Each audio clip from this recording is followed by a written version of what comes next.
好，大家好啊，我係波 Sir 啊，咁我就分享下今次我嘅個案啦。咁就呢一個個案就係一個由第二個教練轉介俾我嘅一個女仔啊。咁就佢6、7歲左右啦。咁就因為佢都好容易嘔啊，咁佢都嘗試過嘔到要封池，咁所以覺得將呢個女仔就交俾我去教。咁我都問佢啦，咁你平時點樣教佢㗎咁樣？咁佢話都係叫佢踢兩下水，唞一唞，再踢兩下水，唞一唞咁樣，就唔俾佢咁大嘅運動量啊，咁樣。咁就去到我手啦，咁我都正常，我平時都會同呢個女仔去傾下偈啊咁樣。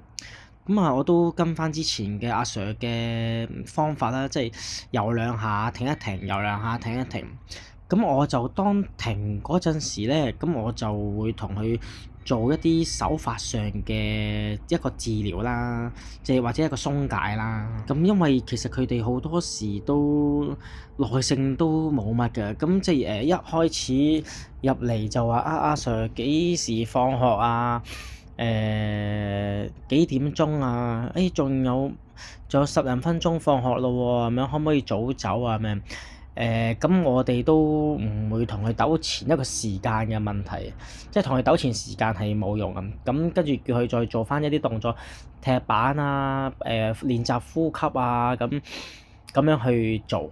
咁啊持續好幾堂，即係我哋都係咁樣做啦，練習呼吸，去踢水，跟住就最緊要係同佢放鬆翻頭腦骨啦，即係放鬆翻個頭。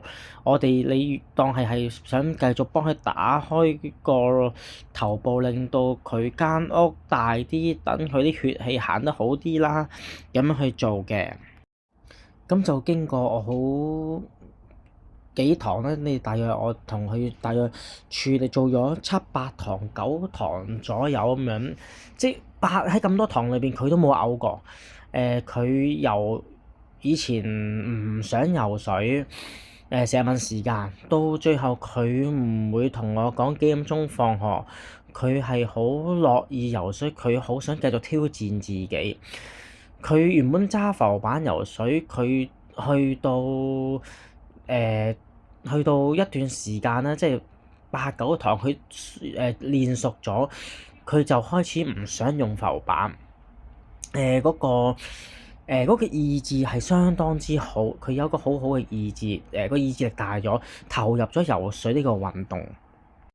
咁同時我亦都有問過佢工人啦，佢平時係唔係都係咁容易嘔？即係唔係除咗喺泳池，即係喺屋企都係好容易嘔嘅。咁跟住亦都有問佢，即係有冇改善到？咁佢工人都話：真係改善咗，佢已經係冇嘔過一段時間啦。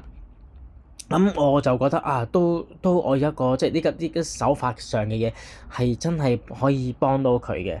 咁樣，咁咧今日到最後咧，因為即係我都我要去上堂去學習，我都要同佢要停止學習住啦。咁我就叫佢嘗試下去自己揸住塊浮板踢過對面一個25米，佢有冇信心踢？咁佢話我有信心踢，我唔用浮板。咁啊一步一步咁樣游，即係游過去對面，可以來回 keep 住咁樣游。咁我覺得佢呢個進步係好大、好明顯嘅。其實好開心佢可以即係睇到佢一個改變，係啊。咁呢個係我一個分享啦，係啦。咁我係波 Sir。咁如果大家都想聽我多啲嘅分享嘅話，你留言話俾我知，係啦，讚好啦，同埋就係分享俾其他有需要嘅人知道，其實係仲有方法嘅，係啦。咁就好多謝你哋。